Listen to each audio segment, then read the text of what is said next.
এই যে আমার কিউট বউ, কি করো? এই, আপনি একদম আমাকে বউ বলবেন না। আচ্ছা ঠিক আছে। তোমাকে বউ বলবো না, না, না, এগুলো কিছুই বলতে পারবেন না। সুইটহার্ট বলবো। আচ্ছা তাহলে জান পাখি বলে ডাকবো? আপনি কি পাগল? আপনাকে না বললাম, আমাকে এগুলো কিছু বলে ডাকবেন না।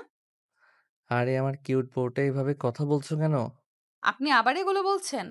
আরে এত আপনি আপনি করো না তো, সুইটহার্ট বলে ডাকো। তোমার মুখে আপনি শুনতে ভালো লাগে না জান? আর একবার যদি এগুলো বলেন, তাহলে কিন্তু এবার খবর করে ছাড়বো। আরে বাবারে, আমার কিউট বউটার দেখি রাগও আছে। বেহায়ার নির্লজ্জ কোথাকার! কয়বার বারণ করেছি, তারপরও থামার কোনো নামগন্ধ নেই। আরে সুইটহার্ট, এত রাগ দেখাচ্ছ কেন? তোমার এই কিউট মুখে রাগ দেখানো মানায় না। তুলি বিরক্তি দেখিয়ে কিছু না বলে বিছানায় শুয়ে পড়ে। আরে সুইটহার্ট, তুমি শুয়ে পড়েছো কেন? তাহলে কি করব? আজকে না আমাদের বাসর রাত, তাই তুমি আমাকে আদর করবে। আমি তো এই বিয়েই মানি না। আর বাসররাত তো দূরের কথা। বিয়ে মানো না মানে? হ্যাঁ, আমি মানি না। কারণ আপনি আমাকে জোর করে বিয়ে করেছেন। আমি তোমাকে জোর করে বিয়ে করেছি মানে? এমন ভান করছেন যেন কিছুই জানেন না। বিশ্বাস করো, আমি সত্যি বলছি, আমি তোমার কথা কিছুই বুঝতে পারছি না। আপনার বাবা আমার বাবাকে যদি বলেছে আমাকে আপনার সাথে বিয়ে দেয়, তাহলে কোম্পানিতে বাবার সব ঋণ মাফ করে দিবে। আর বিয়ে না দিলে ঋণের ইন্টারেস্ট বাড়িয়ে দিবে। তাই আমার বাবা বাধ্য হয়ে আমার ইচ্ছার বিরুদ্ধে গিয়ে আমাকে আপনার সাথে বিয়ে দিয়েছেন। আপনি আমাকে পছন্দ করেন, তাই আপনি আপনার বাবাকে দিয়ে আমার বাবাকে ব্ল্যাকমেইল করে আমাকে বিয়ে করেছেন। আপনি কিভাবে পারলেন একটা মেয়ের ইচ্ছার বিরুদ্ধে গিয়ে তাকে জোর করে বিয়ে করতে? বিশ্বাস করো তুলি, আমি এসব কিছুই জানি না। হ্যাঁ, আমি তোমাকে পছন্দ করতাম। তুমি যেদিন তোমার বাবার সাথে অফিসে আসছিলে, সেদিন প্রথম আর দেখে আমি তোমাকে ভালোবেসে ফেলেছি। আমি শুধু বাবাকে বলেছিলাম আমি তোমাকে ভালোবাসি, তোমাকে বিয়ে করতে চাই। কিন্তু বিশ্বাস করো, আমি তোমাকে জোর করে রাজি করাতে বলিনি। হয়েছে, আর ঢং করতে হবে না। বিশ্বাস করো তুলি, আমি সত্যিই বলছি, আমি কিছুতেই তোমাকে জোর করে বিয়ে করতে চাইনি। আমি তো এটাই জানতাম না যে তুমি এই বিয়েতে রাজি নও। আসলেই আপনারা ধনীরা এমনই। প্রথমে দোষ করে তারপর বিভিন্ন মিথ্যা বলে নিজেদের দোষ লুকান। প্লিজ তুলি, আমাকে বিশ্বাস করো। এখন এখানে নাটক করার কোনো প্রয়োজন নেই। আমাকে ক্ষমা করে দিন। আমি কখনোই আপনাকে স্বামীর অধিকার দিতে পারব না। কিন্তু কেন? যে লোক একটা মেয়েকে জোর করে বিয়ে করতে পারে, তার উপরে আমার কোনো বিশ্বাস নেই। আর বিশ্বাস ছাড়া কাউকে ভালোবাসা যায় না। আর ভালোবাসলে আপনাকে স্বামীর অধিকার, আর ভালো না বাসলে আপনাকে স্বামীর অধিকার কিভাবে দেই? বিশ্বাস করো তুলি, আমি তোমাকে ভালোবাসি। যদি ভালোবাসতেন তাহলে এরকম জোর করে বিয়ে করতেন না। তুলি সত্যি আমি জানতাম না যে তোমার এই বিয়েতে মত নেই। জানলে আমি কখনো তোমাকে জোর করতাম না। আপনার এসব কথা শুনতে আমার একটুও ভালো লাগছে না। আমি ঘুমালাম। ঠিক আছে, ঘুমাও। ঈশান তখন ডিম লাইট জ্বালিয়ে লাইট বন্ধ করে দেয়। তারপর যখনই তুলির পাশে শুতে যাবে, তখনই তুলি বলে ওঠে। এ কি, আপনি এখানে শুচ্ছেন কেন? না হলে কোথায় শোবো? নিচে গিয়ে ঘুমান। এখানে ঘুমালে সমস্যাটা কোথায়? আমি আপনার মতো ছেলেদের একটুও বিশ্বাস করি না। কখন সুযোগের সদ্ব্যবহার করেন কে জানে? ঈশান তুলির এই কথা শুনে চুপ হয়ে যায়। ঈশানের চোখ কিছুটা ভিজে আসে। আজ পর্যন্ত কেউ কখনো তার চরিত্র নিয়ে কথা বলেনি, আর আজকে কেউ তার চরিত্র নিয়ে কথা বলল, আর সেটাও তার ভালোবাসার মানুষ। ঈশান নিজেকে ঠিক করে বলল। তার মানে তুই সত্যি আমাকে স্বামীর অধিকার দিবে না? আমি কি তখন মিথ্যা বলছিলাম? আমি সত্যিই আপনাকে স্বামীর অধিকার দিতে পারব না। আচ্ছা তাহলে আমি নিচে ঘুমাচ্ছি। আর একটি কথা, এটা মনে রেখো, আমি সত্যিই তোমাকে ভালোবাসি। আর আমি তোমাকে জোর করে বিয়ে করিনি। আর আমি তোমার থেকে জোর করে আমার অধিকার চাইবো না। কথাটি বলে ঈশান বিছানা থেকে একটি বালিশ নিয়ে নিচে ঘুমিয়ে পড়ে। ঈশানের চোখ থেকে পানির ফোঁটা বালিশে পড়ে। ঈশান নিচে শোয়ার কারণে তার খারাপ লাগছে না, তার খারাপ লাগছে তার ভালোবাসার মানুষের প্রত্যাখ্যান ও তার প্রতি অবিশ্বাসের কারণে। তুলিও তখন কিছুক্ষণ নীরবে কান্না করে। একসময় দুজনেই ঘুমিয়ে পড়ে। সকালবেলা সূর্যের আলো প্রবেশ করছে চৌধুরী ভিলাই। ঈশানের চোখে পর্দা ভেদ করে সূর্যের আলো পৌঁছায়। ঈশান ঘুম থেকে উঠে তখনই তার গতরাতের কথা মনে পড়ে। সেটা ভাবতেই তার মন খারাপ হয়ে যায়। ঈশান একটা দীর্ঘশ্বাস ছেড়ে উঠে দাঁড়ায়, জানালার পর্দা সরিয়ে দেয়, রোদের আলো ঘরে প্রবেশ করে। ঈশানের চোখ তখন তুলির দিকে যায়। একটা মায়াবী ঘুমন্ত চেহারা সূর্যের আলোয় চিকচিক করছে। ঈশান দুঃখ ভরা মনে একটা মুচকি হাসি দেয়, তারপর ওয়াশরুমে চলে যায়। ঈশান ফ্রেশ হয়ে ওয়াশরুম থেকে বের হয়ে দেখে তুলি ঘুম থেকে উঠে গিয়েছে। তখন ঈশান তুলিকে বলে, গুড মর্নিং। যাও, ফ্রেশ হয়ে আসো। তুলি কিছু না বলেই ওয়াশরুমে চলে যায়। ঈশান নিচ থেকে তার বালিশটি উঠিয়ে বিছানায় রাখে। তখনই তুলি ওয়াশরুম থেকে বের হয়। তুলিকে উদ্দেশ্য করে ঈশান বলে, তুলি, তোমার কিছু কথা ছিল। কি কথা? তুমি আমাকে স্বামীর অধিকার না দাও, সমস্যা নেই, কিন্তু এটা কাউকে বুঝতে দিও না প্লিজ। কারণ আমি চাই না এসব কারণে আমার বাবা মা টেনশন করুক। হুম, তাহলে আমার এখন কি করতে হবে? তুমি সবার সামনে আমাকে স্বামীর মতো করেই ট্রিট করো। না, আমি পারবো না। প্লিজ তুলি, প্লিজ। তুমি কি চাও যে আমাদের কারণে আমাদের বাবা মায়েরা কষ্ট পাক? না। তাহলে সবার সামনে একটু নাটক করলে তো কোনো সমস্যা হবে না। আমি তো আর তোমাকে সত্যি সত্যি স্বামীর অধিকার দিতে বলিনি। আচ্ছা ঠিক আছে, আমি চেষ্টা করব সবার সামনে আপনাকে স্বামীর মতো করে দেখার। প্লিজ তুলি, আমাকে আপনি করে ডেকো না। তোমার মুখে আপনি শুনলে নিজেকে অনেক পর মনে হয়। শুধু এটাই লাস্ট চাওয়া তুলি, প্লিজ। হুম, ঠিক আছে। এখন তুমি রুম থেকে যাও। আমার শাড়ি পরতে হবে। তুলির মুখে তুমি শুনে ঈশান যেন মনে মনে ডান্স করছে। ঈশান তখন একটা মুচকি হাসি দিয়ে কিছু না বলে রুম থেকে বেরিয়ে যায়। কিছুক্ষণ পর তুলি ড্রেস চেঞ্জ করে রুম থেকে বেরোয়। তুলি রুম থেকে বেরিয়ে দেখে ঈশান দরজার পাশে ফ্লোরে উপুর হয়ে বসে মোবাইল টিপছে। ঈশান কিন্তু এখনও তুলিকে লক্ষ্য করেনি। ঈশানকে এভাবে বসে থাকতে দেখে তুলি কিছুক্ষণ মুখ চেপে হাসে, তারপর নিজেকে ঠিক করে ঈশানকে বলে, তুমি এখানে এভাবে বসে আছো কেন? হঠাৎ তুলির আওয়াজে ঈশান চমকে ওঠে। সে তার পাশে তুলিকে দাঁড়িয়ে থাকতে দেখে একটা মুচকি হাসি দিয়ে উঠে দাঁড়ায়। আসলে তোমার জন্য অপেক্ষা করছিলাম, দুজন একসাথে নিচে যাব। ও ঠিক আছে, তাহলে চলো। আজকে না তোমাকে অনেক সুন্দর লাগছে। তুলি ঈশানের কথার কোনো উত্তর না দিয়ে নিচের দিকে যায়। নিচে যাওয়ার পর ঈশান তুলির কর্মকাণ্ড দেখে নিজেই অবাক হয়ে যায়। তুলিকে দেখে মনে হবে না যে তার আর ঈশানের সম্পর্কটা ঠিক নেই। তুলি সবার সাথে হাসি খুশি কুশল বিনিময় করে। তারপর সকালের নাস্তা টেবিলে তেমন কোনো কথা হয় না। নীরবতা ভেঙে ঈশানের মা বলেন, ঈশান তোরা কি এখনো রেডি হসনি? আজ তো তোদের তুলির বাড়িতে যাওয়ার কথা। তুলির বাড়ি কেন মা? আরে বাবা, এটাই তো বিয়ের নিয়ম। বিয়ের পরের দিন বর বউকে নিয়ে শ্বশুর বাড়ি যায়। তুই কি ভুলে গেছিস? ও হ্যাঁ, মনে পড়েছে মা, ঠিক আছে। নাস্তা শেষ করে ঈশান আর তুলি তাদের রুমে ফিরে এলো। তুলি আলমারি খুলে নিজের আর ঈশানের জন্য কিছু জামাকাপড় গোছাতে শুরু করলো। ঈশান খাটের উপর চুপচাপ বসেছিল। কিছুক্ষণ পর নীরবতা ভেঙে ঈশান বলল, তুলি, তুলি কাপড় গোছানো থামিয়ে ঈশানের দিকে তাকালো। তার চোখে এখনো রাতের ক্লান্তির ছাপ স্পষ্ট। তোমার কি যেতে ইচ্ছে করছে? আমার ইচ্ছেরা তো আর দাম পায় না, তাই না? ঈশানের বুকে একটা চাপা কষ্ট অনুভব হলো। সে উঠে এসে তুলির পাশে দাঁড়ালো। তুলি, বিশ্বাস করো, আমি সত্যিই জানতাম না এই বিয়েতে তোমার মত নেই। যদি জানতাম। থাক না ওসব কথা। এখন যাওয়ার যখন নিয়ম, তখন তো যেতেই হবে। তার কণ্ঠে স্পষ্ট তিক্ততা। ঈশান আর কথা বাড়ালো না। সে আলমারি খুলে নিজের কিছু পোশাক বের করলো। কিছুক্ষণ নীরবতার পর তুলি বলল, তুমি কি তোমার বাবার সাথে কথা বলবে? কি নিয়ে কথা বলবো? তোমার বাবার ঋণের ব্যাপারে, আর এই বিয়ের ব্যাপারে উনি তোমাকে যা যা বলেছিলেন।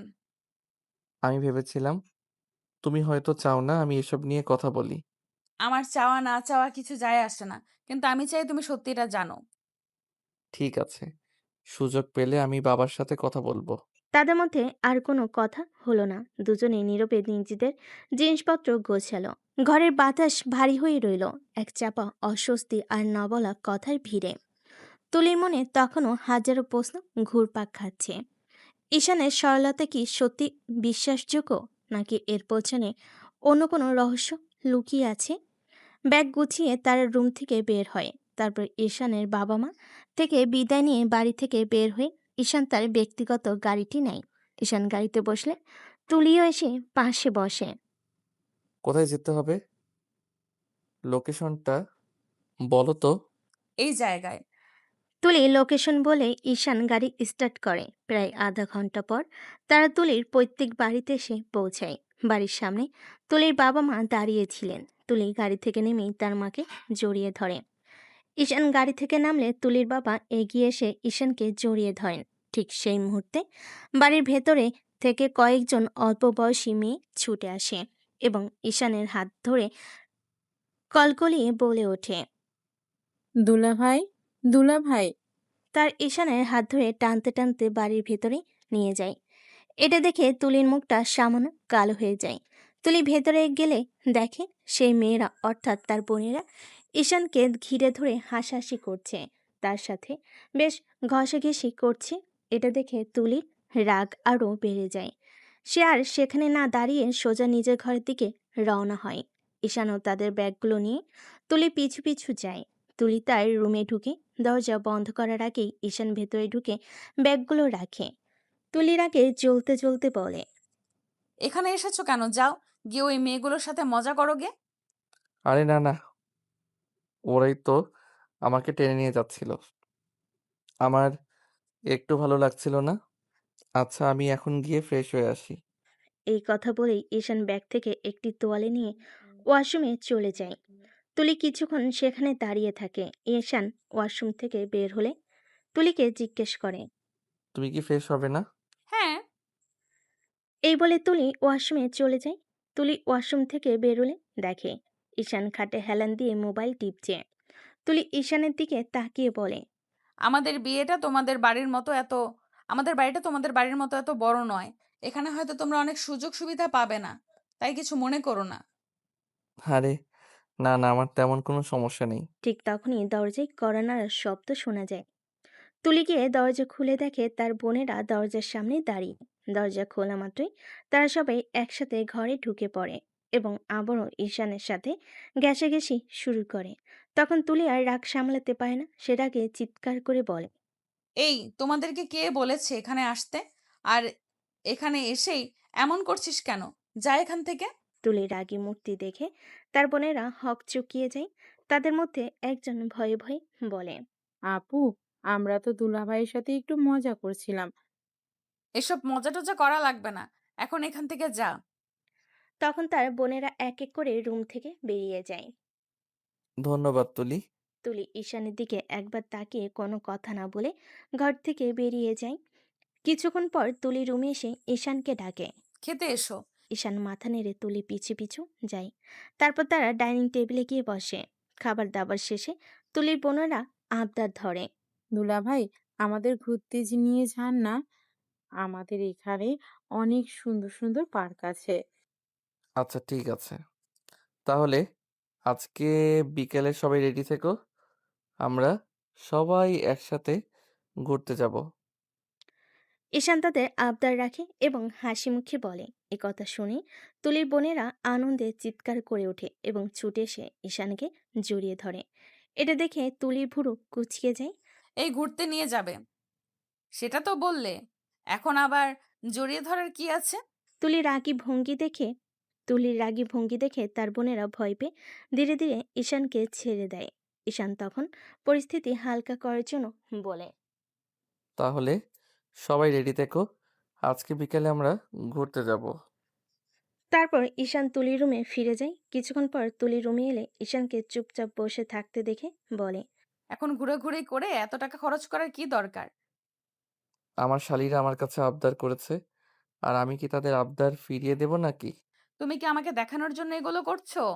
তুলির কথা শুনে ঈশান কিছুটা কষ্ট পায়। সে একটা দীর্ঘশ্বাস ছেড়ে বলে। তুলি, আমি বলেছিলাম তুমি একদিন ঠিকই বুঝবে। তখন তুমি নিজেই আমাকে আমার অধিকার দেবে। কিন্তু এর জন্য আমি তোমাকে ইমপ্রেস করার চেষ্টা করছি না। আর জোর তো একেবারেই না। তুমি একদিন ঠিকই বুঝবে এবং আমাকে ভালোবাসবে। তুলি ঈশানের কথার কোনো উত্তর দেয় না। ঘরে নীরবতা যেন তাদের দুজনের মধ্যে এক অদৃশ্য দেওয়াল তুলে দেয়। বিকেলে সবাই ঘুরতে বের হওয়ার জন্য প্রস্তুত হয়। তুলি আজ নিজেকে অপরূপ সাজে সজ্জিত করেছে। গাঢ় রঙের শাড়ি, মানানসহ গহনা আর হালকা মেকআপে তার সৌন্দর্য যেন আরো কয়েক গুণ বেড়ে গিয়েছে। তুলি আয়নার সামনে দাঁড়িয়ে নিজের প্রতিচ্ছবির দিকে তাকিয়ে নিজে নিজেই বলে। আজ কেমন লাগছে আমাকে? এই শাড়িটা ঈশান কি দেখবে? ধুর, কেন ভাবছি আমি ওসব? ও তো সেই অন্যরকম মানুষ। তারপর তুলি সিঁড়ি দিয়ে নামি। লিভিং রুমে ঈশানকে দেখে থমকে দাঁড়ায়। ঈশান তো আজ আরো তুলির রূপে মুগ্ধ হয়ে গেল। ক্রা- সে নিজে আবার ক্রাশ খেয়েছে। সে আজকে আবার ক্রাশ খেয়েছে। তুলি যখন সিঁড়ি দিয়ে নিচে নামছিল, ঈশান এক দৃষ্টিতে সেদিকে তাকিয়েছিল। তার চোখের পলক পড়ছিল না যেন। সে সময় তুলির এক বোন টিপ্পনি কাটে। ও মা দুলাভাই, আপনার বউ কি আর পালিয়ে যাচ্ছে নাকি? এমন করে কি দেখছেন? কেউ তো আর নিয়ে যাবে না। এ কথা শুনে ঈশান কিছুটা অপ্রস্তুত হয়ে লজ্জে লাল হয়ে যায়। সে তাড়াতাড়ি দৃষ্টি ফিরিয়ে নেয়। ঠিক সেই মুহূর্তে তুলি এসে পৌঁছায়। কি ব্যাপার, সবাই দাঁড়িয়ে কেন? চলো যাই। তুলির কথায় সবাই একসাথে বাড়ির বাইরে আসে। ঈশানের বুকের ভেতরটা ধুকপুক করছে। তুলির দিক থেকে যেন চোখ সরানোই দায়। আজকের সন্ধ্যায় না জানি আরো কত কি অপেক্ষা করছে তাদের জন্য। তুলি, আজ তোমাকে খুব সুন্দর লাগছে। ঠিক তখনই তুলির এক বোন এসে ঈশানের কানে কানে বলে। কি দুলাভাই, বৌদিকে দেখে এখনো হা করে আছেন? ভাববেন না কেউ ছিনিয়ে নেবে। আপনার সম্পত্তি এখন উনি। না মানে তেমন কিছু না। তোমাকেও খুব সুন্দর দেখাচ্ছে মিষ্টি। ফিসফিস করে কি এমন কথা বলছো? চলো, দেরি হয়ে যাচ্ছে, সবাই অপেক্ষা করছে। তারপর সবাই গিয়ে গাড়িতে উঠে বসে। পেছনের সিটে তুলির বোনেরা হাসাহাসি করছে। দুলাভাই, আজ কোথায় ঘুরতে নিয়ে যাচ্ছেন আমাদের? প্লিজ, এমন কোথাও নিয়ে যান যেখানে অনেক মজা করা যাবে। যেখানে তোমাদের ভালো লাগে, তোমরা যেখানে বলবে সেখানেই যাব। তোমাদের খুশিতেই আমার খুশি।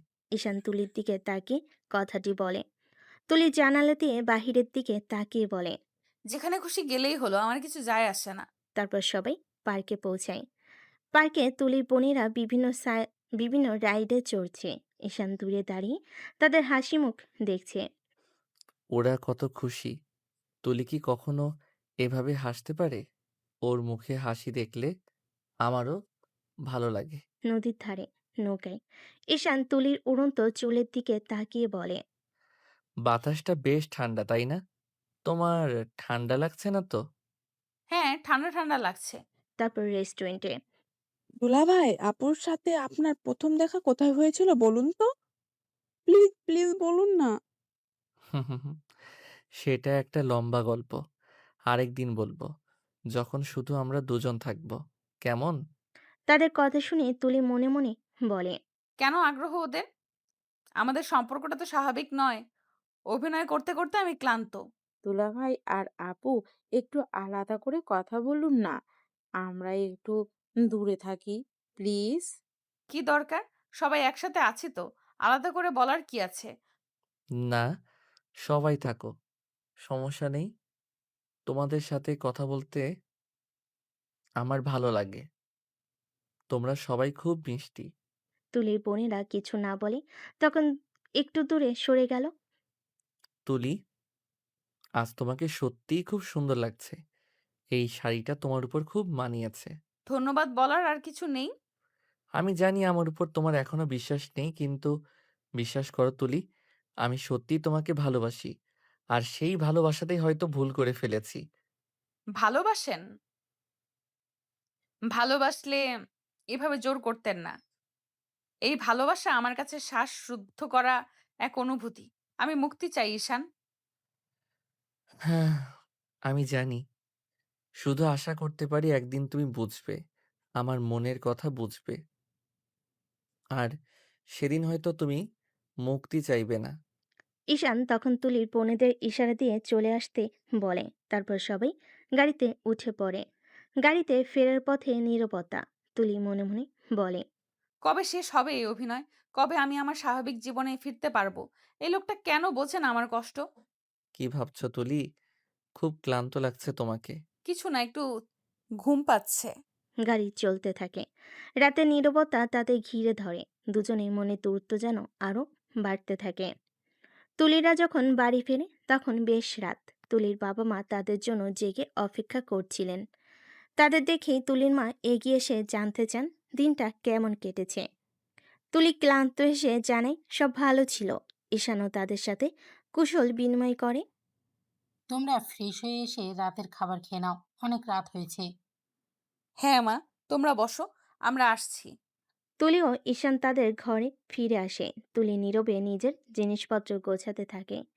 ঈশান খাটের ধারে বসে চুপচাপ তুলির কাজকর্ম দেখছিল। কিছুক্ষণ পর ঈশান আস্তে করে ডাকে, তুলি, তুলি, হ্যাঁ বলো। তোমার শরীর খারাপ লাগছে? না তো, কেন? মনে হচ্ছে যেন তুমি খুব ক্লান্ত। ক্লান্ত তো লাগেই, সারাদিন বাইরে ছিলাম। শুধু কি সেটাই কারণ? তুলি সোজা হয়ে দাঁড়িয়ে ঈশানের দিকে তাকিয়ে বলে, আর কি কারণ থাকতে পারে? আমি জানি না। তবে আমার মনে হয় আমাদের মধ্যে যা চলছে সেটাও তোমাকে ক্লান্ত করে দেয়। তুমি আবার সেই কথাগুলো শুরু করেছো? আমি তোমাকে কতবার বলেছি এসব আমার ভালো লাগে না। আমি আর কি করব বলো? তুমি তো আমাকে একটু বুঝতে চেষ্টা করো না। বোঝার মতো কি আছে? তুমি আমাকে জোর করে বিয়ে করেছো, এর বাইরে আর কোনো কথা থাকতে পারে? বিশ্বাস করো তুলি, আমি তোমাকে কষ্ট দিতে চাইনি। আমার শুধু তোমার শুধু কি? তোমার শুধু তোমার নিজের ভালো লাগাটাই বড় কথা, তাই না? আমার ইচ্ছের কোনো দাম নেই। এমন করে বলো না তুলি, আমার খুব কষ্ট হয়। তোমার কষ্ট হলে আমার কি করার আছে? তুলি ওয়াশরুমে চলে যায়। ঈশান হতাশ হয়ে খাটের উপর বসে থাকে। কিছুক্ষণ পর তুলি ফ্রেশ হয়ে বের হয়। চলো খেতে যাই, মা অপেক্ষা করছেন। তারপর নীরবে খাবার টেবিলে যায়।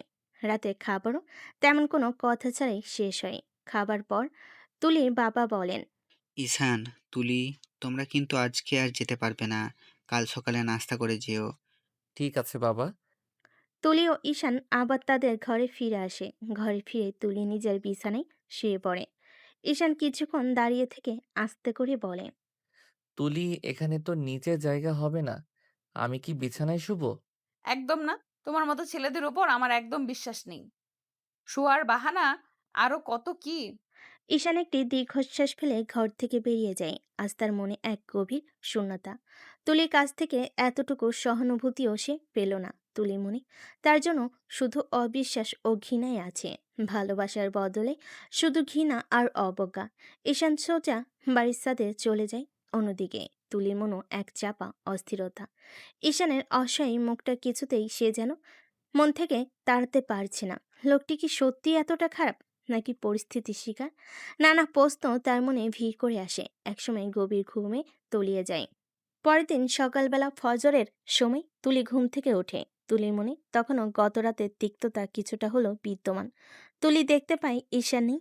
তুলি তখন কালকে রাতের কথা মনে পড়ে। তখন তুলি নিচের দিকে তাকায়।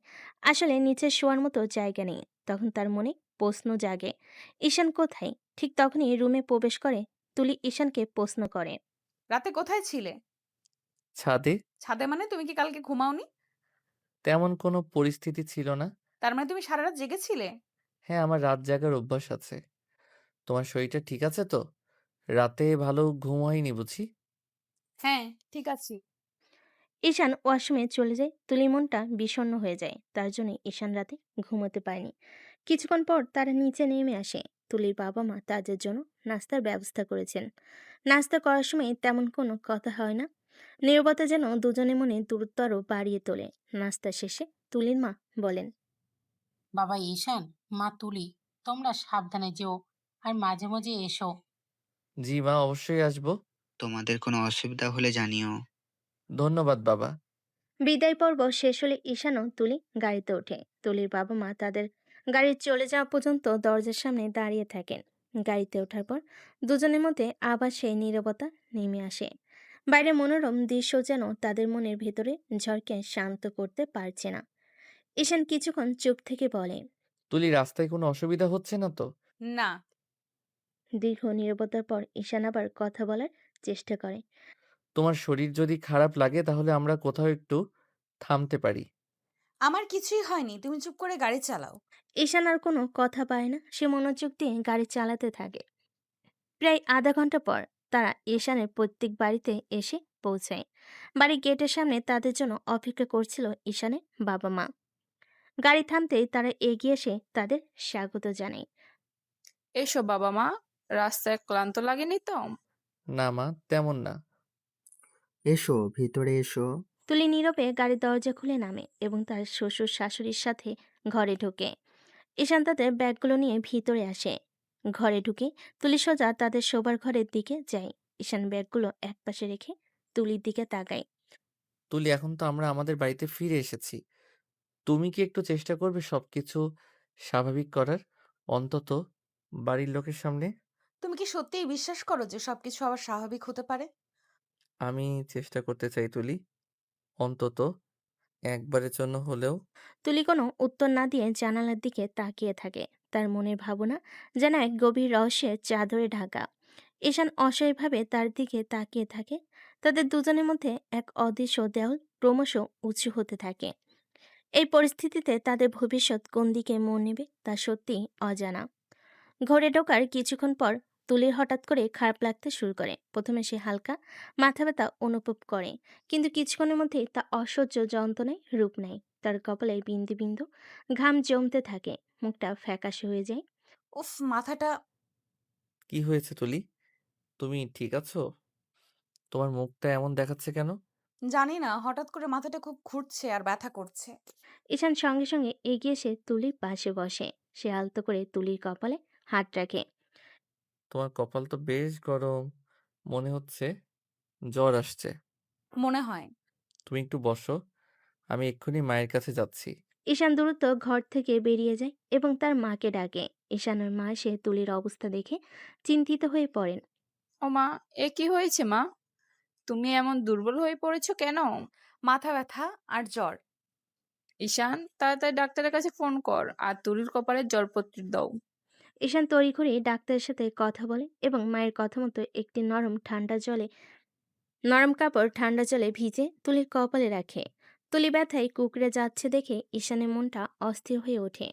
যে মানুষটা তার সাথে একটাও মিষ্টি কথা বলেনি, তার সামান্য কষ্টেও ঈশান ভেতরে ভেতরে ছটফট করতে থাকে। ঈশান আলতো করে তুলির মাথায় হাত বুলিয়ে বলে, একটু সহ্য করো তুলি, ডাক্তার এক্ষুনি আসবে। ধন্যবাদ ঈশান। এই প্রথম তুলির মুখে ঈশান নিজের জন্য এতটুকু সহানুভূতি শুনতে পেল। যদিও তার শারীরিক কষ্টের মুহূর্তে, তবু ঈশানের মনে সামান্য আশার আলো সঞ্চয় হয়। কিছুক্ষণের মধ্যে ডাক্তার এসে তুলিকে পরীক্ষা করেন এবং কিছু ওষুধ লিখে দেন। ডাক্তার জানান সম্ভবত ধকলের কারণেই তুলির শরীর খারাপ হয়েছে। তাকে পর্যাপ্ত বিশ্রাম নেওয়ার পরামর্শ দেন তিনি। ডাক্তার চলে যাওয়ার পর ঈশান নিজের হাতে তুলির জন্য এসব ওষুধ নিয়ে আসে এবং তাকে খাইয়ে দেয়। তুলি দুর্বল শরীরেও ঈশানের দিকে তাকিয়ে থাকে, তার চোখে এক ধরনের অচেনা বিস্ময়। তুমি এখন একটু ঘুমানোর চেষ্টা করো, কোনো অসুবিধা হলে আমাকে ডেকো, আমি এখানে আছি। ঈশান ঘরের এক কোণে চেয়ারে বসে থাকে। মাঝে মাঝে উঠে এসে তুলির কপালে হাত দিয়ে দেখে তুলির জ্বর কিছুটা কমেছে, তবে দুর্বলতা এখনো কাটেনি। সারা রাত ঈশান জেগে বসে তুলির খেয়াল রাখে। এক ফোঁটা ঘুমের জন্য তার চোখ জুড়ে এলো, সে তুলির সামান্যতম অস্বস্তিও উপেক্ষা করতে পারে না। এই কঠিন পরিস্থিতিতে তাদের সম্পর্কের এক নতুন দিক উন্মোচিত হতে শুরু করে। ঘৃণার অবিশ্বাসে মেঘ সরিয়ে কি সামান্য সহানুভূতি আর যত্নের আলো উকি দিতে শুরু করেছে। সময় তা বলবে। সারা রাত জেগে তুলির পাশে বসেছিল ঈশান। বোর্ডের আলো যখন ঘরে প্রবেশ করলো, তখন তুলির জ্বর কিছুটা কমেছে, অবশ্য দুর্বলতা এখনো প্রেজেন্ট। ঈশান আলতো হাতে তুলির কপালে হাত রাখে। তুলি, এখন কেমন লাগছে? মাথা ব্যথাটা কমেছে? হ্যাঁ, আগের চেয়ে একটু ভালো। তুমি সারা রাত জেগেছিলে? তোমার শরীর খারাপ আর আমি ঘুমাবো, এটা কি কখনো হতে পারে? তুলি কিছুক্ষণ চুপ করে ঈশানের দিকে তাকিয়ে থাকে। এই মানুষটা তাকে জোর করে বিয়ে করেছে, অথচ তার এখন তার সামান্য অসুস্থতায় এতখানি উদ্বিগ্ন। তার মনে এক অদ্ভুত দোলাচল সৃষ্টি হয়। আমার জন্য এত কষ্ট করার কি দরকার ছিল? তুমি তো আমাকে পছন্দ করো না। আমি তোমাকে পছন্দ করি না? তুমি কি সত্যি এটা বিশ্বাস করো? আমার সবটা জুড়ে শুধু তুমিই আছো। হয়তো আমার ভালোবাসার প্রকাশটা ভুল ছিল, কিন্তু আমার অনুভূতি সত্যি। তুলি ঈশানের চোখের দিকে তাকায়। সেই চোখে কোনো মিথ্যা বা ছলনা দেখতে পায় না। সেখানে শুধুই গভীর ভালোবাসা আর উদ্বেগ খেলা করছে। এখন একটু বিশ্রাম নাও। আমি তোমার জন্য হালকা কিছু খাবার নিয়ে আসি। ডাক্তার তো নরম খাবার খেতে বলেছেন। ঈশান উঠে যায় এবং কিছুক্ষণ পর হাতে গরম স্যুপের বাটি নিয়ে ফিরে আসে। সে নিজের হাতে তুলিকে খাইয়ে দেয়। তুলি নীরবে খায়। তার মনে নানা ভাবনার চিন্তা ভিড় করে। এই মানুষটার প্রতি তার এতদিনে জমে থাকা রাগ কি ধীরে ধীরে কমতে শুরু করেছে? ধন্যবাদ। ধন্যবাদ কিসের? এটা তো আমার কর্তব্য। এরপর কয়েকদিন ঈশান অক্লান্ত তুলির সেবা করে। সময় মতো ওষুধ দেওয়া থেকে শুরু করে তার ভাত, তার পছন্দের খাবার তৈরি করা, সবকিছুই সে নিজের হাতে করে। তুলি অবাক হয়ে লক্ষ্য করে এই কয়দিনে ঈশানের ব্যবহারের কোথাও কোনো বিরক্তি বা ক্লান্তি নেই, শুধু গভীর মমতা আর ভালোবাসা। তুমি কি অফিসের কাজে যাও না? আমার জন্য তোমার অনেক ক্ষতি হচ্ছে। তোমার চেয়ে বড় কাজ আমার আর কিছু নেই তুলি। তুমি সুস্থ না হওয়া পর্যন্ত আমার সব মনোযোগ তোমার দিকে থাকবে। তুলির বুকের ভেতরটা কেমন যেন করে ওঠে। এই মানুষটা সত্যি অন্যরকম। তার প্রতি এতদিনে জমে থাকা বিদ্বেষ যেন ধীরে ধীরে গলতে শুরু করে। তার মনে প্রশ্ন জাগে, কেন সে এতদিন এই মানুষটার ভেতরে ভালোবাসাটা দেখতে পায়নি? কেন সে শুধু জোর করে বিয়ের দিকটাই দেখেছে? তুলি মনে মনে বলে। ঈশান কি সত্যিই আমাকে ভালোবাসে? এত ঘৃণা করার পরেও কেন সে আমার এত যত্ন নিচ্ছে? আমি কি ভুল করলাম তাকে ভুল বোঝার? তুলির মনে এক নতুন আলোড়ন সৃষ্টি হয়। যে মানুষটাকে সে এতদিন দূরে সরিয়ে রেখেছিল, আস্থার সেবা আর ভালোবাসায় তুলির মনে বরফ গলতে শুরু করে। হয়তো এই অসুস্থতায় তাদের সম্পর্কে নতুন এক দিগন্ত উন্মোচন করবে। হয়তো ঘৃণার পর্দা সরিয়ে ভালোবাসার এক নতুন গল্প শুরু হবে। নাকি গল্পের মোড় অন্যদিকে চলে যায়, তা গল্পেই দেখতে পাবেন। ধীরে ধীরে তুলের শারীরিক অবস্থার উন্নতি হতে থাকে। ঈশানের অক্লান্ত পরিচর্যা আর ভালোবাসে সে দুর্বলতা কাটিয়ে ওঠে। কয়েকদিন পর তুলি সম্পূর্ণ সুস্থ হয়ে ওঠে। এখন আমি একদম ঠিক আছি। তোমার আর এত কষ্ট করতে হবে না। তুই সুস্থ এটা শুনে আমার খুব ভালো লাগছে তুলি। তুমি সুস্থ হয়েছো। এটাই আমার সবচেয়ে বড় পাওয়া। তুলি ঈশানের দিকে কৃতজ্ঞ দৃষ্টিতে তাকায়। তার মনে ঈশানের প্রতি জমে থাকা বরফ অনেকটাই গলে গেছে। একদিন দুপুরে তুলি যখন বিশ্রাম নিচ্ছিল, তখন ঈশানের মা তার ঘরে ঢুকে আসেন। তুলিমা, কেমন আছো এখন? জি মা, আমি এখন ভালো আছি। দেখে আমার শান্তি লাগছে। জানো তো মা, তোমার অসুস্থতার সময় ঈশান কতটা ভেঙে পড়েছিল। ভেঙে পড়েছিল? হ্যাঁ মা, ও তো চোখে মুখে দিন রাত তোমার চিন্তাই করতো। ঠিক মতন খাওয়া ঘুম ছিল না, অফিসের কাজও বন্ধ রেখেছিল শুধু তোমার পাশে থাকার জন্য। সত্যি বলছেন মা? হ্যাঁ মা, সত্যি বলছি। আমি তো কতবার ওকে জোর করে বিশ্রাম নিতে বলেছি, কিন্তু ও শোনেনি। বলতো তুলি যদি কিছু হয় ও নিজেকে ক্ষমা করতে পারবে না। তুলির বুকটা ধক করে ওঠে। ঈশানা মায়ের কথাগুলো যেন তার হৃদয়ে নতুন করে আলো ফেলে। সে মানুষটাকে এতদিন শুধু একজন জোরকারী হিসেবে দেখে এসেছে। তার অন্তরে এত গভীর ভালোবাসা লুকিয়েছিল। শুধু তাই নয় মা, তোমার পছন্দের খাবার কি, কখন ওষুধ খেতে হবে, সব ও নিজের হাতে করতো। রাত জেগে বসে থাকতো, তোমার কপালে জল পড়তে দিত। আমি তো কতবার বলেছি আমি আছি, তুমি একটু বিশ্রাম নাও, কিন্তু ও রাজি হয়নি। বলতো তুলি কষ্ট ও অনুভব করতে পারে। তুলির চোখ ভিজে আসে। ঈশানা মায়ের কথাগুলো তার হৃদয়ে অনুশোচনার ঝড় তোলে। সে এতদিন কতটা ভুল বুঝেছে ঈশানকে। লোকটা তাকে জোর করে বিয়ে করেছে ঠিকই, কিন্তু তার প্রতি তার ভালোবাসা খাঁটি। তার অসুস্থতা, ঈশানের ব্যাকুলতা, তার সেবা সবকিছুই সেই গভীর ভালোবাসার প্রমাণ। তুলি নীরবে অশ্রু বিসর্জন দিতে থাকে। সে কি পারবে ঈশানের ভালোবাসার মর্যাদা দিতে? তাদের সম্পর্কের ভবিষ্যৎ কি নতুন কোনো দিকে মোড় নেবে? তুলির মনে ঈশানের প্রতি অনুশোচনা জাগলো, তাদের সম্পর্কের বরফ পুরোপুরি গলেনি। কৃতজ্ঞতা আর ভালোবাসার মাঝে তখন এক অদৃশ্য দেওয়াল বিদ্যমান। একদিন তুলি তার বান্ধবীর সাথে ফোনে কথা বলছিল। তাদের কথোপকথনের একটি অংশ ঈশানের কানে আসে, যেখানে তুলি তাদের সম্পর্কের জটিলতা এবং অনিচ্ছাকৃত বিয়ের কথা বলছিল। হ্যাঁ রে, ও আমার খুব যত্ন নিচ্ছে ঠিকই, কিন্তু বিশ্বাস কর, মাঝে মাঝে মনে হয় ও শুধু লোক দেখানো ভালো ব্যবহার করছে। আসলে তো জোর করে বিয়ে করেছে, তাই হয়তো এখন ভালো সাজার চেষ্টা করছে। ঈশান দরজার বাইরে দাঁড়িয়ে তুলির কথাগুলো শুনে স্তব্ধ হয়ে যায়। তার মনে হয় যেন কেউ ধারালো ছুরি দিয়ে তার হৃদয়ে আঘাত করছে। এত যত্ন, এত যত্ন, এত ভালোবাসা, সবকিছুই কি তুলির কাছে লোক দেখানো? তার সব চেষ্টা কি বৃথা? ফোন রাখার পর তুলি যখন ঘরে ঈশানকে দাঁড়িয়ে থাকতে দেখে, তখন সে কিছুটা অপ্রস্তুত হয়। তুমি কখন এলে? তোমাদের কথা শুনছিলাম। ও মানে আমি আসলে তুমি কি সত্যি তাই মনে করো তুলি? আমার সব ভালোবাসা, সব যত্ন তোমার কাছে লোক দেখানো? হ্যাঁ, তাই মনে করি। তুমি কি ভেবেছো আমি বোকা? তুমি আমাকে জোর করে বিয়ে করেছো আর এখন ভালো সাজার চেষ্টা করছো? তোমার এই লোক দেখানো সহানুভূতি আমার একটুও ভালো লাগছে না। লোক দেখানো সহানুভূতি? তুলি, তুমি কি বলছো? আমি তো চুপ করো আর মিথ্যে বলার চেষ্টা করো না। তোমার আসল উদ্দেশ্য আমি খুব ভালো করেই জানি। তুমি চেয়েছিলে আমার জীবনটা নষ্ট করে দিতে, আর সেটাই করেছো। তুলি, তুমি আমাকে এত ভুল বোঝো না। বিশ্বাস করো, আমার উদ্দেশ্য খারাপ ছিল না। আমি শুধু তোমাকে তোমার শুধু তোমাকে শুনতে আমার আর ভালো লাগে না। তুমি আমার জীবন কেড়ে নিয়েছো, আমার সব স্বপ্ন ভেঙে দিয়েছো। তোমার এই মিথ্যে ভালোবাসার ভনিতা বন্ধ করো। তুলি, তুমি কি একবারও আমার দিকটা ভেবে দেখেছো? আমারও তো কিছু বলার থাকতে পারে। তোমার আর কি বলার থাকতে পারে? একজন জোরকারের সাফাই?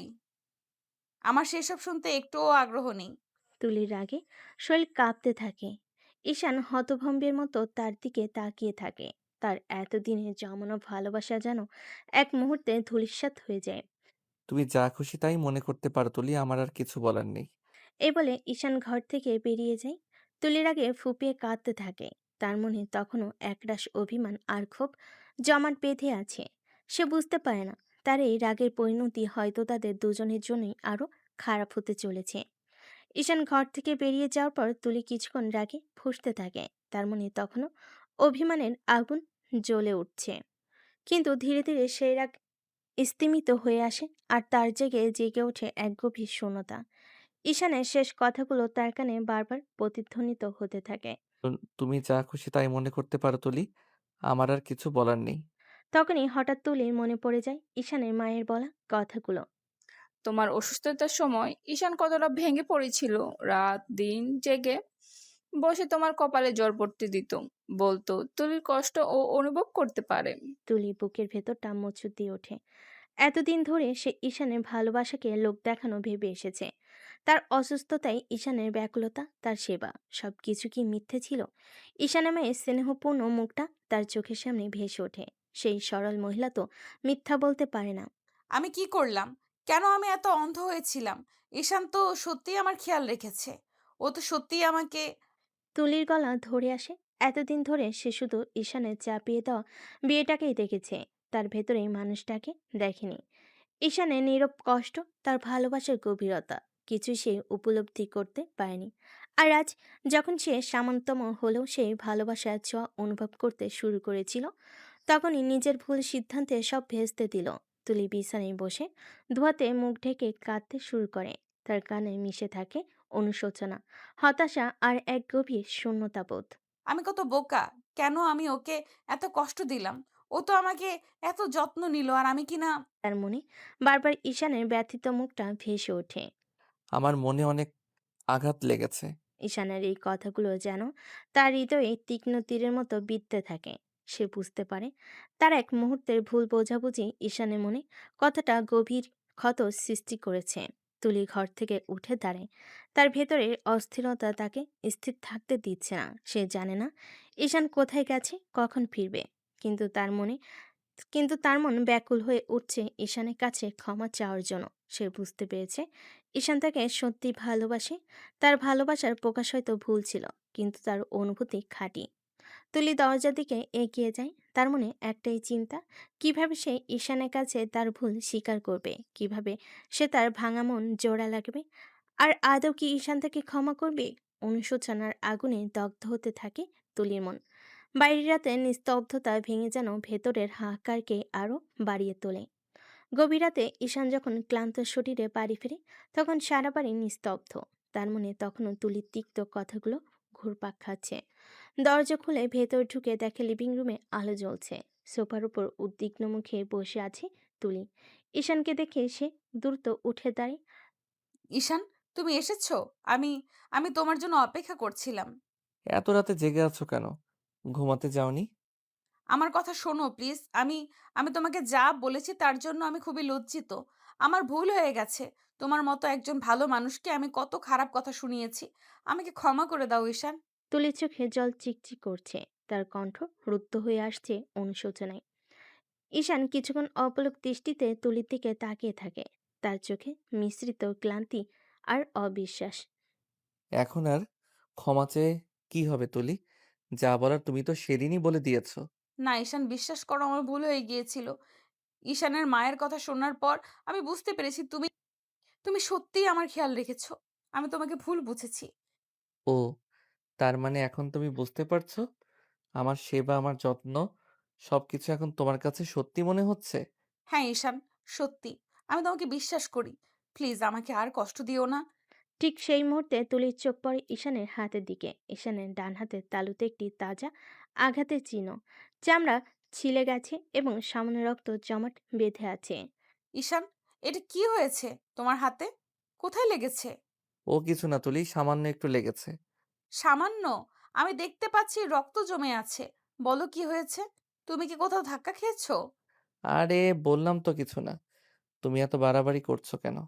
বাড়াবাড়ি করছি? তোমার হাতে এত বড় আঘাত আর তুমি বলছো কিচ্ছু না। নিশ্চয়ই কোনো ঝামেলা হয়েছে। কার সাথে লেগেছে তোমার? কেন তুমি সবসময় এমন করো তুলি? আমি বললাম তো সামান্য ব্যাপার। আমি আমার একটা মেয়ে এমপ্লয়িকে বাঁচাতে গিয়ে ব্যথা পেয়েছি। তুমি কি আমাকে একটু বিশ্বাস করতে পারো না?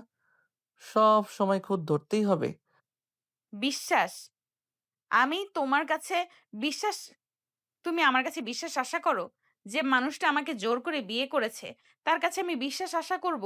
তোমার এই লুকোচুরি, তোমার এই এড়িয়ে যাওয়া, আমি সবই বুঝতে পারছি। নিশ্চয়ই কোনো খারাপ কিছু করেছো তুমি? খারাপ কিছু? আমি কি খারাপ করতে পারি? আমি তো সারাদিন অফিসের কাজে ছিলাম। অফিসের কাজ নাকি অন্য কোনো ধান্দা করছিলে? তুমি মিথ্যা বলছো। তুমি কোনো মেয়েকে বাঁচাতে যাওনি। তুমি নিশ্চয়ই ওই ছেলেটার সাথে কিছু করতে চেয়েছো। তখন মেয়েটা বাঁচার জন্য তোমার হাতে আঘাত দিয়েছে। তোমার আসল রূপটা আবার বেরিয়ে আসছে, তাই না? তুলি, তুমি কি সত্যি আমাকে এত খারাপ ভাবো? একটা সামান্য আঘাতের জন্য তুমি আমাকে এত কথা শোনাচ্ছ? হ্যাঁ ভাবি, কারণ তুমি তাই। তুমি একটা মিথ্যাবাদী। তুমি একটা জোচ্চোর। দূর হও আমার চোখের সামনে থেকে। তোমার মুখ আমি আর দেখতে চাই না। তুলি আশঙ্কিক ক্রোধ আর অভিযোগে ঈশান স্তব্ধ হয়ে যায়। এমাত্র তুলি তার কাছে ক্ষমা চেয়েছিল, বিশ্বাস করার কথা বলেছিল। আর এক মুহূর্তে একটি সামান্য আঘাতের চিহ্ন তাদের সম্পর্কের মাঝে আবার এক নতুন তিক্ততার জন্ম দিল। ঈশান হতাশ হয়ে তুলির দিকে তাকিয়ে থাকে। তাদের সম্পর্কের ভবিষ্যৎ কি শুধুই ঘৃণার অবিশ্বাসের বেড়াজালে আবদ্ধ থাকবে? রাগে ফুঁসতে ফুঁসতে তুলি ঘর ছেড়ে চলে যায়। ঈশান কিছুক্ষণ হতভম্বের মতো দাঁড়িয়ে থাকে। তারপর ধীরে ধীরে ক্লান্ত পায়ে তাদের শোবার ঘরের দিকে যায়। ঘরে ঢুকে দেখে তুলি বিছানার একপাশে মুখ ফিরিয়ে শুয়ে আছে। ঈশান এগিয়ে গিয়ে আলতো করে তুলির হাত ধরে। তুলি, শোনো, আমার কথাটা একবার শোনো। তুমি যা ভাবছো সত্যিটা তা নয়। আমার হাতে সামান্য লেগেছিল। সামান্য? তোমার রক্ত ঝরছিল। আর তুমি বলছো সামান্য? তুমি নিশ্চয়ই কোনো ঝামেলায় জড়িয়েছো। বিশ্বাস করো তুলি, আমি মেয়েটাকে বাঁচাতে গিয়েই ব্যথা পেয়েছি। বাঁচাতে? আর তাতে এত রক্ত? তুমি মিথ্যা বলছো। তুমি আমার সাথে লুকাচ্ছ। কেন? তুমি আমাকে এত অবিশ্বাস করো তুলি? আমি কি তোমাকে এতটুকুও বোঝাতে পারিনি যে ঈশান তুলির হাত ধরবে তখনই তুলি ঈশানের গালে থাপ্পড় বসিয়ে দেয়। ঈশান তার গালে হাত দিয়ে দাঁড়িয়ে থাকে। বোঝাতে পারোনি। তুমি শুধু আমাকে জোর করে এই বিয়েতে বাধ্য করেছো। আর এখন ভালো সাজার চেষ্টা করছো? তোমার সবকিছুই মিথ্যে। তুলি দয়া করে শান্ত হও, তুমি না জেনে ভুল বুঝছো। ভুল? আমি কিছুই ভুল বুঝিনি। তোমার আসল চেহারা আমি চিনে গেছি। ঈশান আর কথা বা ঈশান আর কথা বাড়ে না। বৃষ্টি বিতৃষ্ণায় তার মুখ কাল হয়ে যায়। সে ধীরে ধীরে ঘর থেকে বেরিয়ে যায়। তুলি বিছানায় উঠে বসে। রাগে কাঁপতে থাকে। কিছুক্ষণ পর তুলির চোখ পড়ে খাটের পাশে রাখা ঈশানের অন্য ফোনটির দিকে। সে তার অফিসের কাজের ফোন। হঠাৎ সেটির স্ক্রিনে একটি নতুন ভয়েস মেসেজের নোটিফিকেশন ভেসে ওঠে। কৌতূহলবশত তুলি ফোনটি হাতে নেয় এবং মেসেজটি প্লে করে। একটি মেয়ের কণ্ঠ ভেসে আসে। অনেক অনেক ধন্যবাদ স্যার। আজকে যদি আপনি না থাকতেন তাহলে হয়তো আমি আর এই দুনিয়ায় থাকতাম না। আপনার কাছে আমি চিরকৃতজ্ঞ। মেসেজটি শুনে তুলি অবাক হয়ে যায়। তার মানে কি ঈশান সত্যি বলছিল? কেমন ঘটেছিল যে মেয়েটি ঈশানের কাছে তার জীবন বাঁচানোর জন্য ধন্যবাদ জানাচ্ছে? ঘটনাটি জানার জন্য তুলি দ্রুত মেসেজ প্রেরকের নাম্বারটিতে কল করে। আসসালামু আলাইকুম স্যার। ওয়ালাইকুম আসসালাম। আমি ঈশানের ওয়াইফ বলছি। ও ম্যাম, আপনি? জি ম্যাম, বলুন। হঠাৎ আমাকে কল করেছেন, কোনো সমস্যা হয়েছে কি? না, তেমন কিছু না। আমি তোমার মেসেজটি দেখলাম। আর সেখানে তুমি কি বলেছো সেটা ঠিক বুঝতে পারলাম না। ও ম্যাম, সেটা আসলে আজকে যদি স্যার না থাকতেন তাহলে সত্যি আমি আর এই দুনিয়ায় থাকতাম না। কিভাবে? একটু বুঝিয়ে বলবা? আসলে আজকে আমাদের অফিস শেষে যখন আমি অফিস থেকে বের হয়ে রাস্তা পার হচ্ছিলাম, তখনই একটা দ্রুতগতির গাড়ি আমাকে ধাক্কা দিতে আসছিল। ঠিক সেই মুহূর্তেই স্যার কোথা থেকে এসে আমাকে ধরে একপাশে সরিয়ে নেন। স্যার তখন ওনার হাতে অনেক ব্যথা পেয়েছে ম্যাম। মেয়েটির এই কথা শুনে তুলি স্তম্ভিত হয়ে যায়। তার মনে যেন এক বিশাল ঝড় বয়ে যায়। ম্যাম শুনছেন? হ্যালো? হ্যাঁ, হ্যাঁ, বলো। স্যারের মতো একজন হাসব্যান্ড পেয়ে আপনি আসলেই অনেক লাকি ম্যাম। সেটা কেন বলছো? স্যার অনেক ভালো মানুষ। কখনো কোনো মেয়ের সাথে অপ্রয়োজনীয় কথা বলেন না। অফিসে কোনো গুরুত্বপূর্ণ পার্টিসিপেন্টেও কোনো মেয়ে রাখেননি। স্যারের পার্সোনাল অ্যাসিস্ট্যান্ট হিসেবেও কোনো মেয়ে নেই। আসলে স্যার অনেক লয়াল এবং কেয়ারিং। আচ্ছা, আমি রাখি। তোমার সাথে পরে কথা হবে। আর তোমার স্যারকে বলো না যে আমি তোমার সাথে কথা বলেছি। ঠিক আছে ম্যাম। তুলি তখন কলটি কেটে দেয়। ফোনটা হাতে ধরে সে খাটের উপর বসে পড়ে এবং হামা করে কান্না করতে শুরু করে। তার মনে অনুশোচনার ঢেউ আসতে পড়তে থাকে। সে কত বড় ভুল করে ফেলেছে। বারবার শুধু ঈশানকে ভুল বুঝে তাকে কত খারাপ কথা শুনিয়েছে। তুলি মনে মনে বলে, শেষ পর্যন্ত কি না আমি ওর গায়ে হাত তুলেছি? ও তো খারাপ কিছু করতে চায়নি। ও তো শুধু একটু হাতই ধরেছিল। আর ও আসলে আমাকে বাঁচাতে গিয়েছিল।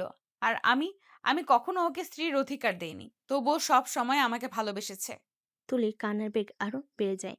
তার মনে এক গভীর অপরাধবোধ জন্ম নেয়। সে বুঝতে পারে ঈশানের ভালোবাসাকে সে চিনতে ভুল করেছে। তার সন্দেহ আর অবিশ্বাস তাদের সম্পর্কের মাঝে এক গভীর ক্ষত সৃষ্টি করেছে। এখন সেই ক্ষত সে কিভাবে সারাবে? ঈশান কি তাকে ক্ষমা করবে? এই ভাবনাগুলো তার মনকে কুড়ে কুড়ে খেতে থাকে। নিজের ভুলের অনুশোচনায় দগ্ধ হতে থাকে তুলি।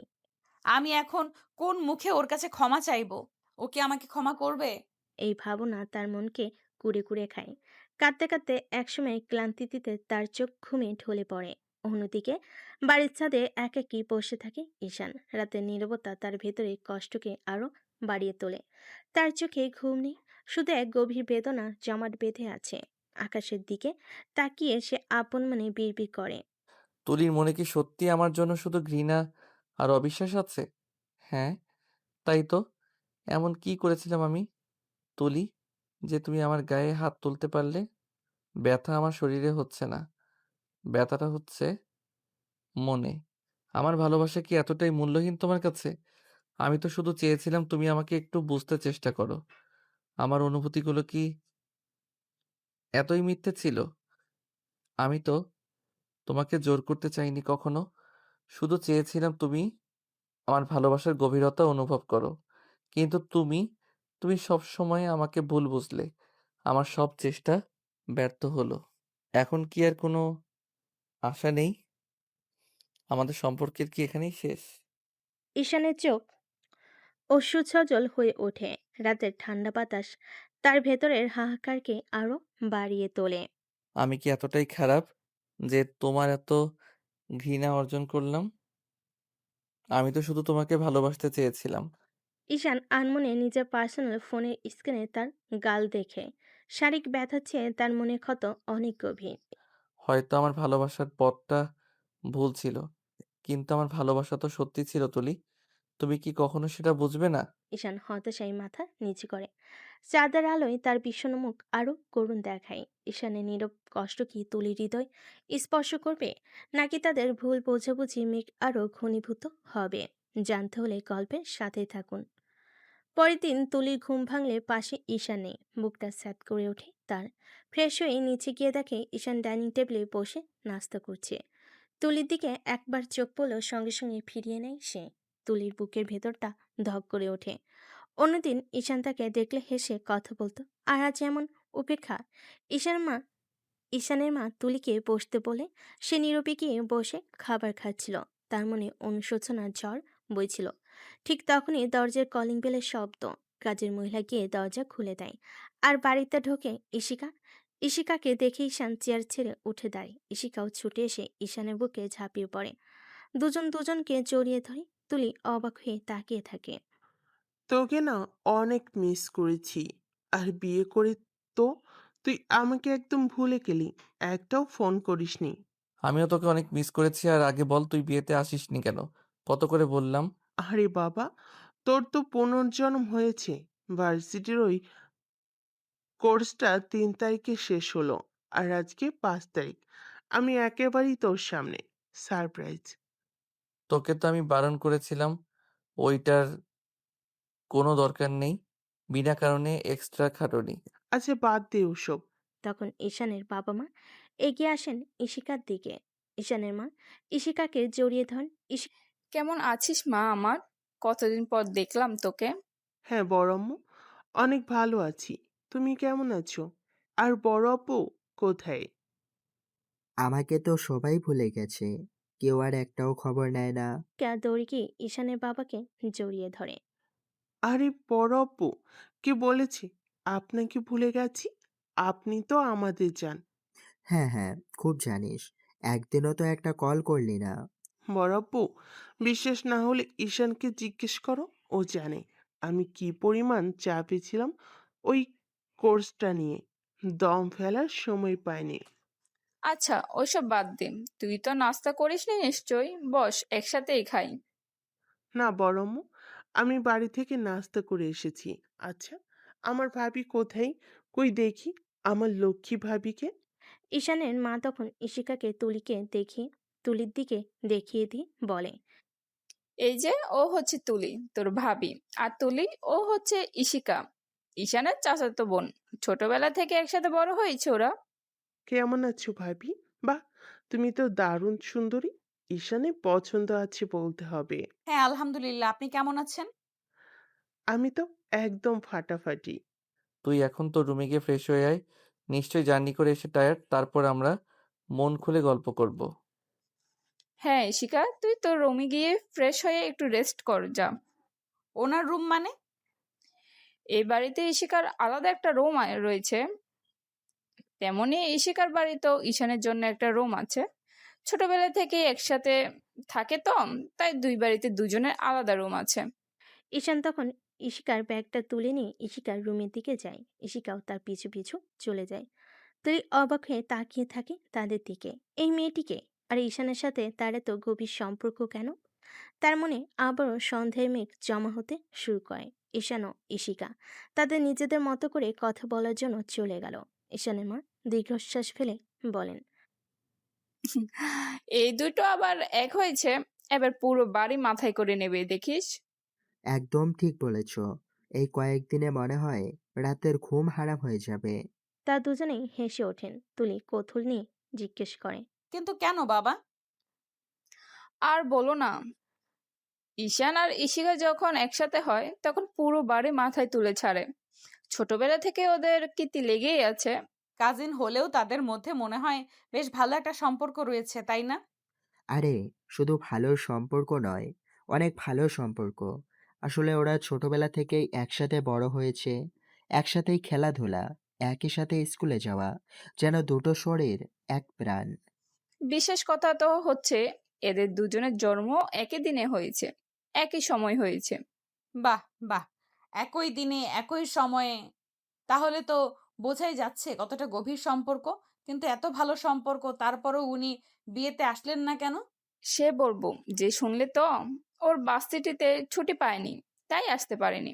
শেষ মুহূর্ত পর্যন্ত চেষ্টা করেছে, কিন্তু কোর্সটা নাকি খুব গুরুত্বপূর্ণ ছিল। কিন্তু বিয়েটা তো ছুটির দিনেই হয়েছিল, তাহলে তো আসতেই পারতো। একদিনের জন্য হলেও তো আসা যেত, এত ভালো সম্পর্ক যখন। আরে, ছুটির দিন হলেও তো আর দেশের কোনো ভার্সিটিতে পড়ে না। ও আমার ঈশান, দুজনেই একসাথে আমেরিকা থেকে পড়াশোনা শেষ করেছে। আর ঈশিকা সেখানে আলাদা একটা অ্যাডভান্সড কোর্স করছিল, যেটা ওই নির্দিষ্ট সময়ে ছিল, তাই চাইলেও আসতে পারেনি। তাছাড়া ভিসার ঝামেলাও ছিল হয়তো। ও আচ্ছা, এবার বুঝলাম। এত দূরে থাকে তাই হয়তো আসা সম্ভব হয়নি। তুলি মাথা নেড়ে ব্যাপারটা বোঝার চেষ্টা করে। তবে ঈশিকা আর ঈশানের এত গভীর সম্পর্ক তার মনে কোথাও একটা ছোট্ট খটকা লাগিয়ে দেয়। একই দিনে জন্ম, ছোটবেলা থেকেই একসাথে বড় হওয়া, যেন ভাই বোনের চেয়েও বেশি কিছু। এই ভাবনাটা তার মনের অস্থিরতাকে আরো একটু উস্কে দেয়। তুলি কখনো ঈশানকে এতটা খুশি দেখেনি, কিন্তু ঈশিকা আসার পর সে এতটাই খুশি। সারা দিন ধরে ঈশান আর ঈশিকা হাসাহাসি, চিৎকার চেঁচামেচিতে তুলি বুকের ভেতরটা ক্রমশ বিষিয়ে উঠছিল। তাদের ছোটবেলার স্মৃতিচান একে অপরের গা ঘেঁষাঘেঁষি, কোনোটাই তার ভালো লাগছিল না। মনে হচ্ছিল যেন তাদের দুজনের একান্তে সময় কাটানোর একটা সুযোগ তৈরি করে দেওয়া হয়েছে, আর সে সেখানে নিতান্তই একজন আগন্তুক। সকালবেলা ঈশিকা এসে ঈশানের হাত ধরে তাকে টেনে নিয়ে বেড়াতে শুরু করলো। কিরে ভেড়া, চল তো সেই পুকুর পাড়ে গিয়ে বসি। মনে আছে ছোটবেলায় ওখানে বসে কত গল্প শুনতাম। চল চল, তবে এবার কিন্তু তুই আমার কাঁধে ওঠার চেষ্টা করবি না। কোমরের 12টা বাজিয়ে দিয়েছিলি সেদিন। ওহো, এখনো তো ভুলতে পারিসনি। বুড়ো হয়ে যাচ্ছিস একদম। তুলি দাঁড়িয়ে তাদের দেখছিল। মনে হচ্ছিল যেন তাদের দুজনে এক অদৃশ্য জগৎ আছে, যেখানে তার কোনো প্রবেশ অধিকার নেই। দুপুরে খাবার টেবিলে ঈশিকা ইচ্ছে করে ঈশানের পাশে বসে তার কাঁধে হাত রেখে কথা বলছিল। ঈশান, মনে আছে সেইবার তোর জন্মদিনে আমি তোর কেকের পুরো ক্রিমটা চেটে খেয়েছিলাম? আর বাবা তোকে বকুনি দিয়ে আমার কান আমার কান মুলেছিল। কি দিন ছিল, তাই না? তুলি নীরবে খাচ্ছিল। তার মনে হচ্ছিল যেন তাদের কথাই তার কোনো অংশ নেই। বিকেলে যখন ঈশিকা ঈশানের পুরনো দিনের কোনো দুর্বলতার কথা তুলে ঠাট্টা করছিল, আর ঈশান লজ্জে লাল হয়ে প্রতিবাদ করছিল, তখন তুলির মনে হচ্ছিল যেন তাদের দুজনের মধ্যে এক গভীর বোঝাপড়া রয়েছে, যা তার কাছে সম্পূর্ণ অচেনা। কিরে ভিতর ডিম, মনে আছে ভূতের ভয় দেখিয়ে তোকে ঘরের বাইরে আটকে রেখেছিলাম? আর বলিস না, সারা রাত কেঁদেছিলাম আমি। তুলি তাদের ব্যক্তিগত রসিকতায় কোনো যোগ খুঁজে না পেয়ে অস্বস্তি বোধ করছিল। সন্ধেবেলা ঈশিকা যখন ঈশানের কোলে মাথা রেখে পূর্ণদিনের গান শুনছিল, তখন তুলির মনে তীব্র অস্বস্তি হতে শুরু করলো। দোস্ত মেরা দোস্ত, আহা কি গান ছিল এটা, তাই না রে ঈশান? তুলি তাদের ঘনিষ্ঠতা দেখে ভেতরে ভেতরে চলছিল। রাতে খাবার টেবিলে ঈশিকা বারবার ঈশানের খাবারের ভাগ চেয়ে নিচ্ছিল, আর ঈশানও হাসি মুখে তাকে দিচ্ছিল। একটু দে না ঈশান, তোর হাতের রান্নাটা কিন্তু ফাটাফাটি হয়েছে। নে না লক্ষ্মীটি, তবে এরপর কিন্তু আর বায়না ধরবি না। ভাবি কিছু বলবে। তুলি তাদের এই ঘনিষ্ঠতা দেখে আর সহ্য করতে পারে না। তুলি তখন অনেক কষ্টে তার রাগ কন্ট্রোল করে। রাতে খাবার টেবিলে খাওয়া শেষে সবাই যখন এক একে উঠে যায়, তুলির মন তখনও খাবারের দিকে ছিল না। যে আনমনে বসে থাকে, তখন ঈশানের বাবা তার কাছে এসে বলেন। তুলিমা, তোমার সাথে একটু কথা ছিল। হ্যাঁ বাবা, বলুন। তোমার আর ঈশানের সম্পর্ক কেমন যাচ্ছে মা? হঠাৎ এই প্রশ্ন করছেন বাবা? আজকে ঈশান আমার কাছে এসেছিল। আমাকে বলেছে, আমি কেন তোমার বাবাকে ব্ল্যাকমেইল করে তোমাকে রাজি করিয়েছি। তুলি, তুমি হয়তো ঈশানকে ভুল বুঝছো। শোনো, আসলে আমি অনেক আগে থেকেই তোমাকে ঈশানের জন্য ঠিক করে রেখেছিলাম। আমি তোমার বাবার সাথেও অনেক আগে থেকে কথা বলে রেখেছি। ঈশান দেশে আসার কিছুদিন পর ও নিজেই বলে ও তোমাকে পছন্দ করে। তাই আমি আর দেরি করতে চাইনি। তোমাদের বিয়েটা দিয়ে দিয়েছি। তুমি হয়তো বিয়েতে রাজি হবে না। তাই তোমার বাবা তোমাকে ওই ব্ল্যাকমেইলের কথাটি বলেছে। বিশ্বাস করো তুমি, আমি তোমার বাবাকে কোনো প্রকার ব্ল্যাকমেইল করিনি। তুলির চোখ থেকে অঝরে পানি পড়তে থাকে। সে আর কোনো কথা না বলে টেবিল থেকে উঠে দাঁড়ায় এবং দ্রুত পায়ে নিজের রুমের দিকে চলে যায়। তুলি রুমের সামনে গিয়ে ভেতরে ঢুকে দেখে ঈশান নিচে মেঝেতে একটি তোষক বিছিয়ে ঘুমিয়ে আছে। তুলির বুকটা ভেঙে যায়। সে খাটে গিয়ে বসে নীরবে কাঁদতে শুরু করে। তুলি ঈশানের দিকে তাকিয়ে মনে মনে বলে, ঈশান সবসময় বলতো, তুলি বিশ্বাস করো, আমি তোমাকে জোর করে বিয়ে করিনি। আমি এই বিষয়ে কিছুই জানতাম না। তুলি তখন ঘুমন্ত ঈশানের দিকে তাকায়। শান্ত মায়াবী মুখটা ঘুমিয়ে বিভোর। তার মনে অনুশোচনা ঢেউ লাগে। এতদিন সে ঈশানকে ভুল বুঝেছে, কত কষ্ট দিয়েছে। ধীরে ধীরে তুলি খাট থেকে নেমে আসে এবং সপ্তপনে ঈশানের পাশে বসে। আলতো করে তার কপালে একটি গভীর চুমু দেয়। তারপর পরম যত্নে ঈশানকে জড়িয়ে ধরে শুয়ে পড়ে। ঠিক তখনই তুলি মনে মনে বলে, এটা কি ঠিক হবে? ও তো আমার উপর রেগে আছে। এখন যদি ঘুম ভেঙে রেগে যায়, না আগে আমি ক্ষমা চাইবো। কাল সকালে ঘুম থেকে উঠেই আমি ওর কাছে আমার সব ভুলের জন্য ক্ষমা চাইবো। আর কখনো ওকে অবিশ্বাস করব না। তাই তুলি তখন ঈশানকে ছেড়ে দিয়ে ঈশানের গালে একটা কিস করে তারপর খাটে গিয়ে ঘুমিয়ে পড়ে। পরের দিন সকালে তুলির ঘুম ভাঙে। নিচে তাকিয়ে দেখে ঈশান নেই। বুকটা স্যাত করে ওঠে তার। তাড়াহুড়ো করে বিছানা থেকে বারান্দায় যায়, তারপর ওয়াশরুমে। কোথাও ঈশানকে দেখতে পায় না। মনটা অজানা আশঙ্কায় ভরে ওঠে। দ্রুত পায়ে নিচে নেমে আসে তুলি, কিন্তু সেখানেও ঈশানের দেখা নেই। হঠাৎ তার মনে হয় ঈশিকার ঘরে গিয়ে দেখবে, কিন্তু ঈশিকার ঘরে দরজা খোলাই শুধু নয়, ভেতর ঈশিকা বা ঈশান কারোরও চিহ্নমাত্র নেই। তুলি কিছুটা চিন্তিত হয়ে ঈশানের মায়ের কাছে যায়। মা, ঈশান আর ঈশিকা কাউকে তো আজকে দেখছি না। ওরা কোথায় গেছে? ও হ্যাঁ, ওরা সকালেই একসাথে কোথাও যেন বেরিয়েছে। কোথায় গেছে মা? কিছু কি বলে যায়নি? আমি জিজ্ঞেস করেছিলাম, ওরা বলল আজকে নাকি কি একটা দেখাবে, তারপর চলে গেল। তুমি চিন্তা করো না মা, খুব তাড়াতাড়ি হয়তো ফিরে আসবে। ওদের দুজনের একসাথে ঘুরতে যেতে ভালো লাগে তো। ওরা মাঝে মাঝেই এইভাবে বলা টলা ছাড়া উদাও হয়ে যায়। ঈশানের মেয়ের স্বাভাবিক কথাগুলো তুলির মনে উদ্বেগ পুরোপুরি কমাতে পারে না। কি একটা দেখাবে, এই অস্পষ্ট উত্তরে তার সন্দেহ আরও ঘনীভূত হয়। কোথায় গেছে তারা? কেন ঈশান তাকে কিছু না বলে গেল? আর ঈশিকার সাথেই বা এত সকালে কোথায় গেল তারা? নানা প্রশ্ন তার মনে ভিড় করতে থাকে। গত রাতের অনুশোচনা আর ভালোবাসার স্পর্শ কি মিথ্যা ছিল? ঈশানের নীরবতা কি অন্য কোনো সংকেত দিচ্ছে? তুলির অস্থির মন খারাপের আশঙ্কায় ভরে ওঠে। তুলি চিন- তুলির চিন্তা তখনও কাটেনি। বুকের ভেতরটা ধুকপুক করছে। কিছুক্ষণ পরেই দরজা খুলে হাসতে হাসতে ভেতরে ঢুকে ঈশান আর ঈশিকা। তাদের প্রাণখোলা হাসি যেন সকালের রোদকেও হার মানায়। কি রে, তোরা সকাল সকাল না বলে কোথায় গিয়েছিলি? আমি তো ভেবেছিলাম কি না কি হয়ে গেল। আরে বড়মু, আমরা তো বলছিলাম যে আজকে তোমাদেরকে একটা কিছু দেখাবো, মনে নেই? হ্যাঁ হ্যাঁ, মনে আছে, কিন্তু কি দেখাবি সেটাই তো বল।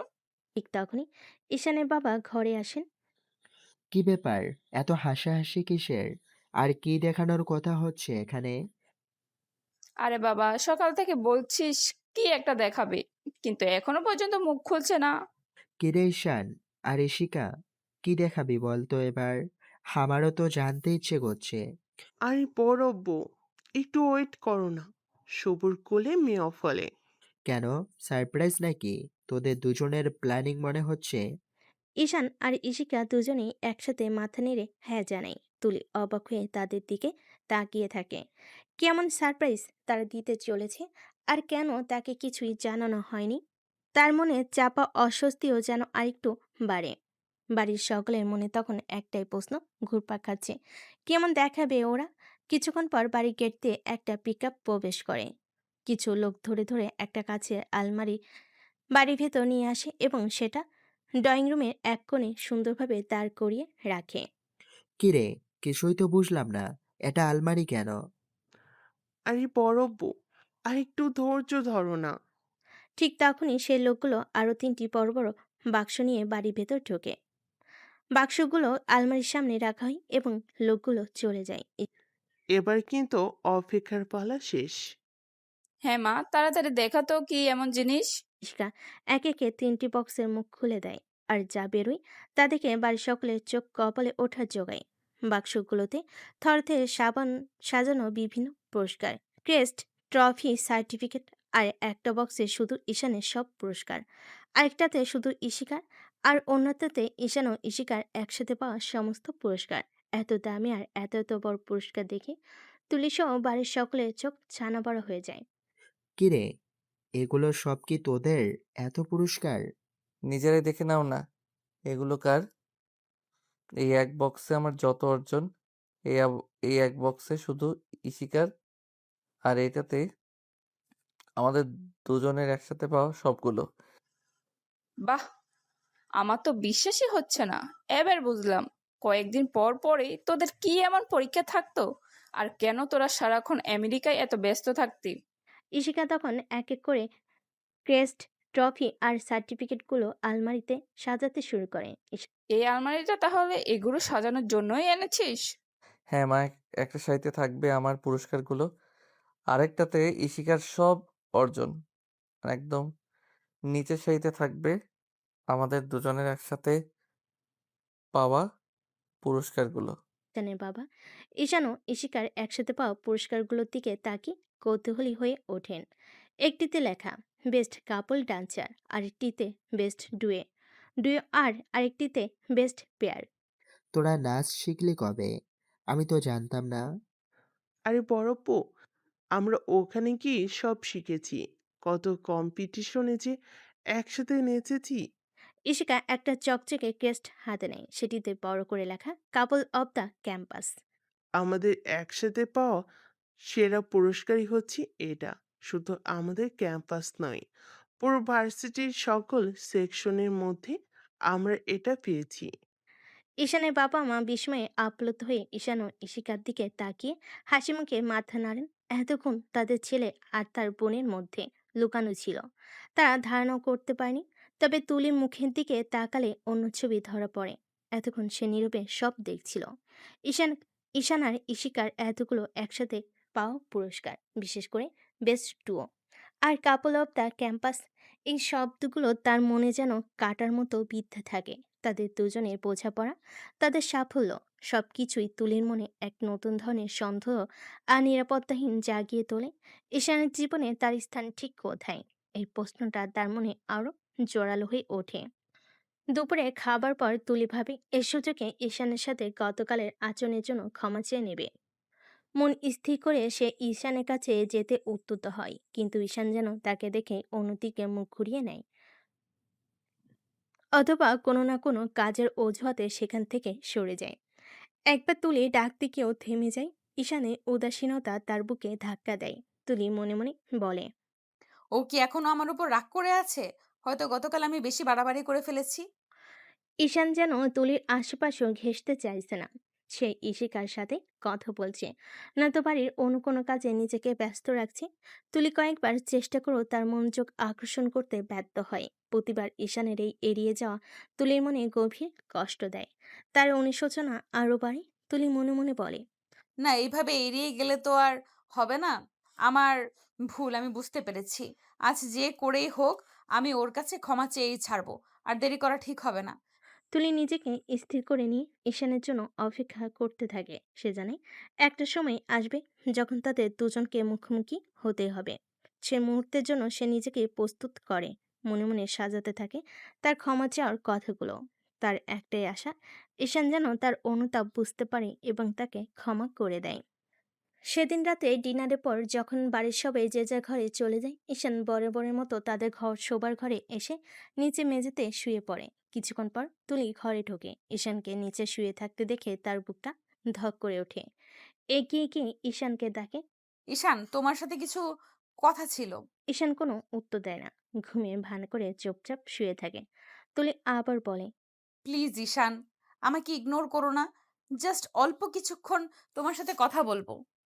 ঈশান খানিকক্ষণ নীরব থেকে ধীরে ধীরে উঠে বসে। তুলির দিকে তাকায়, তার চোখে এক গভীর শূন্যতা। আচ্ছা, কি বলবে বলো? ঈশান, আমি আমার ভুল বুঝতে পেরেছি। আমাকে প্লিজ ক্ষমা করে দাও। আমি তোমাকে অনেক কষ্ট দিয়েছি, বিশ্বাস করো। আমার আর কিছুই বলার নেই। শুধু তোমার ক্ষমা ভিক্ষা করছি। প্লিজ আমাকে ক্ষমা করে দাও। এখন আবার ক্ষমা চেয়ে পরে আবার দূরে সরিয়ে দিবে? এসব ক্ষমা চাওয়ার দরকার নেই। তুমি তোমার মতোই থাকো, আমি আমার মতো থাকি। আমি আর তোমাকে ডিস্টার্ব করব না।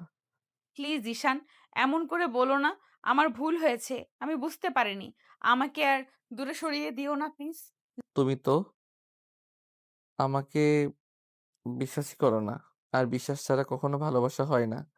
তো কিভাবে তোমাকে আমি ক্ষমা করি বলো? না ঈশান, আমি এতদিন বুঝতে পারিনি। আর বিশ্বাস করো, আমি তোমাকে মন থেকে ভালোবাসি। যদি ভালোবাসতে তাহলে আমার গায়ে সেদিন হাত তুলতে পারতে না। তুই জানো সেদিন আমি তোমার আঘাতে এতটা কষ্ট পাইনি, যতটা কষ্ট আমি আমার মনে অনুভব করেছিলাম। বিশ্বাস ভেঙে গেলে সেটা জোড়া লাগানো কত কঠিন, তুমি কি বোঝো না? প্লিজ ঈশান, আমাকে একটা সুযোগ দাও। আমি সব ভুল শুধরে নেব। আমি তোমাকে বিশ্বাস করি, আমি তোমাকে ভালোবাসি, প্লিজ। তুলি কান্নার তীব্রতায় ঈশান আর সহ্য করতে পারে না। তার কঠিন মনটা নরম হয়। আচ্ছা, ঠিক আছে। তোমাকে ক্ষমা করে দিলাম, তবে আর কখনো তোমাকে অবিশ্বাস করতে পারবে না। আর কখনো আমাকে দূরে ঠেলে দিতে পারবে না। কথা দাও। তুলি দ্রুত এগিয়ে এসে ঈশানকে জড়িয়ে ধরে হাউমাউ করে কাঁদতে থাকে। তুলি ঈশানের বুকে মুখ লুকিয়ে বলে। আর কখনো তোমাকে অবিশ্বাস করব না ঈশান, কখনো না। আজকে থেকে কিন্তু আমার অধিকার শুধু আমার, আর কোনো দূরত্ব নয়। তুলি কান্নার মধ্যেই হেসে ওঠে এবং ঈশানকে আরো শক্ত করে জড়িয়ে ধরে। ঈশান তুলির মাথায় হাত বুলিয়ে দেয়। তুলি ঈশানকে বুক থেকে মুখ উঠিয়ে বলে। প্লিজ ঈশান, আমাকে আর কখনো দূরে ঠেলে দিও না। তোমার ইগনোর আমি কিছুতেই সহ্য করতে পারি না। কখনোই আর তোমাকে দূরে রাখবো না। কারণ তোমার থেকে দূরে থাকতে যে আমার কষ্ট না হয়, এখন সব ঠিক হয়ে যাবে। আমার পাগলি বউ। ঈশান তুলির কপালে চুমু দেয়। ঈশান তুলির ভেজা গালে হাত রাখে, গভীর মমতায় তার চোখের জল মুছিয়ে দেয়। তাদের দুজনের চোখে আজ নতুন করে ভালোবাসার জন্ম হয়। অনুশোচনা আর অনুরাগের এক উষ্ণ আলিঙ্গনে তারা আবদ্ধ হয়। রাতে নীরবতা ভেঙে শুধু তাদের গভীর ভালোবাসার শ্বাস শোনা যায়। কিছুক্ষণ নীরব আলিঙ্গনের পর তুলি ঈশানের হাত ধরে বলে। চলো, এবার বিছানায় গিয়ে ঘুমাই। তুমি আর নিচে ঘুমাতে পারবে না। হা হা হা। কেন, আমার তো নিচে কি ঘুমাতে ভাল লাগে? না, আমি তোমাকে আর নিচে শুতে দিব না। চলো, খাটে গিয়ে ঘুমাবে। কেন, বউ খাটে গেলে কি আদর করবে নাকি? ধুর, তোমার কি এগুলো বলতে লজ্জা করে না? দুজনে উঠে বিছানায় গিয়ে শোয়। তুলি পাশ ফিরে ঈশানকে জড়িয়ে ধরে তার বুকের গভীরে মুখ লুকায়। ঈশান আলতো করে তুলির চুলে হাত বুলিয়ে দেয়। বউ আমার, না এখন বাসর করতে ইচ্ছা করছে। বিয়ের দিনে তো বাসর করতে দিলে না। তো আজকে বাসর করে ফেলি। তো তোমাকে কি কেউ বারণ করেছে? ঈশানের ঠোঁটের কোণে এক দুষ্টু হাসি খেলে যায়। সে তুলির মুখটা আলতো করে তোলে। তাদের চোকাচুকি হয়। সেই দৃষ্টিতে থাকে গভীর ভালোবাসা আর দীর্ঘ প্রতীক্ষার তৃষ্ণা। ঈশান ধীরে ধীরে তুলির কপালে, তারপর চোখের পাতায় নাকে আলতো করে চুমু এঁকে দেয়। তুলির সারা শরীরে যেন শিহরণ বয়ে যায়। অনেক দিন অপেক্ষা করিয়েছিলে আমার পাগলি বউ, আর না, আজ সব অপেক্ষা শেষ। ঈশান তুলির ঠোঁটজোড়া দখল করে নেয়। তুলি বিছানার চাদর ধরে রেখেছে। ঈশানের স্পর্শে তুলি কেঁপে উঠছে। ঈশান তুলির ঠোঁটে একটা কামড় দেয়। আও, তোমার কি এই টাইমেও দুষ্টুমি করতে ইচ্ছে করে? কেন বউ, আমি কি? তুলি ঈশানকে তার কথা শেষ করতে দেয় না, ঠোঁটে ঠোঁট ডুবিয়ে দেয়। ঈশানের বাহুডোরে আবদ্ধ তুলি লজ্জায় রাঙ্গা হয়ে ওঠে। তাদের নিঃশ্বাস ঘন হয়ে আসে। চারপাশে নীরবতা ভেঙে শুধু তাদের গভীর ভালোবাসার উষ্ণ স্পর্শ অনুভূত হতে থাকে।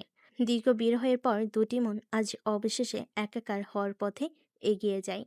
ভালোবাসার এক নতুন অধ্যায়ের সূচনা হয় তাদের জীবনে।